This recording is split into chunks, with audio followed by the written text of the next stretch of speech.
These latest headlines from ABC15 are sponsored by Lerner and Rowe Injury Attorneys. One call, that's all. I'm Faye Fredericks with your top stories from ABC15 Arizona.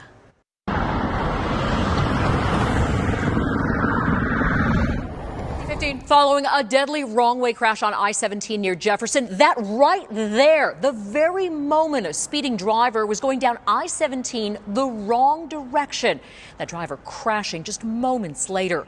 DPS tells us 2 people are dead, 1 person is injured. Crash happening just before 2 a.m. in the northbound lanes. ABC15 confirming the wrong-way driver is among those killed, along with a passenger in another vehicle.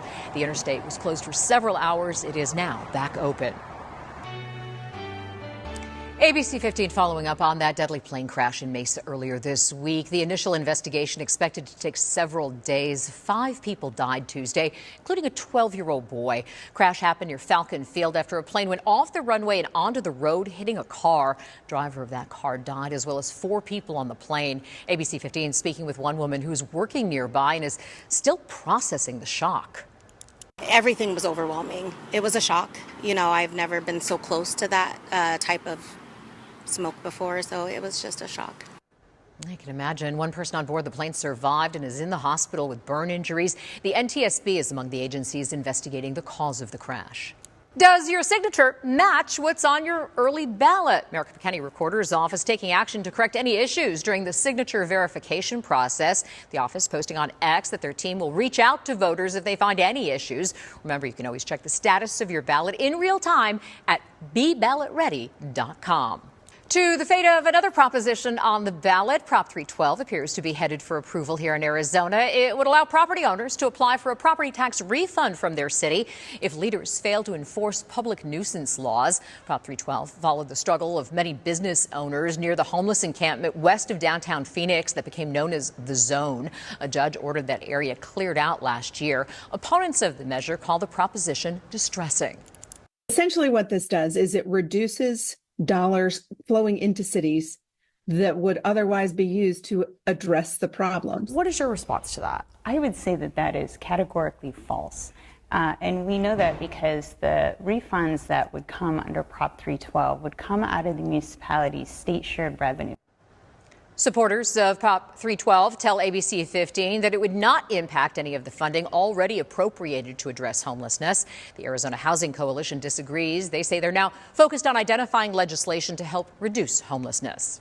Here in Arizona, voters overwhelmingly approved Prop 314 that makes crossing the border illegally a state crime in addition to being a federal crime. Proposition allows state and local law enforcement to arrest anyone suspected of crossing the border illegally, also increases penalties for deadly fentanyl sales, and requires immigration status checks before someone can access public benefits. But all of this new enforcement will cost money. Supporters say they hope the state and incoming Trump administration will keep this top priority. Opponents argue the proposition is impractical.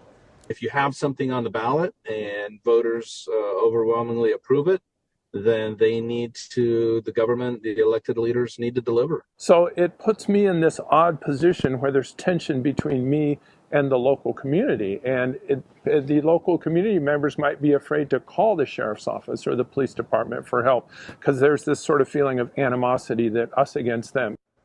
Now, worth noting in all this, the provision involving arrests would only take effect if a similar bill in Texas is approved by the courts.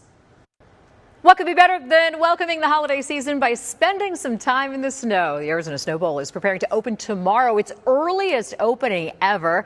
Lift tickets start at $39. Right now, only advanced terrain will be open, but the resort is hoping to get all of the trails up and running soon. More on that from our Jordan Bonnke at 5. Tracking your forecast, I'm Chief Meteorologist Amber Sellens. We've got a beautiful day in store for tomorrow. It will, though, be off to a chilly start. Phoenix back down into the 40s, 46 degrees for the early morning low around 6 a.m. We'll hit 64 at noon and 71 around 4 p.m., nearly 10 degrees below normal for this time of year. Our latest storm system's clearing out of here. That's what brought all the snow to the high country and the cold air to the valley. Now we have high pressure building in and a big warm up coming over Veterans Day weekend. Then next week, another low pressure system moving in from the Pacific Northwest. This one quickly passes to the north, but it will pick up some breezes in the valley on Tuesday. So here's your 7-day forecast. We'll warm to 77 on Saturday, 82 on Sunday and Monday for Veterans Day, and 81 with those breezes in your Tuesday forecast. After that, high pressure returns again, and we've got another warm up back to 84 in Phoenix by the end of your 7-day forecast.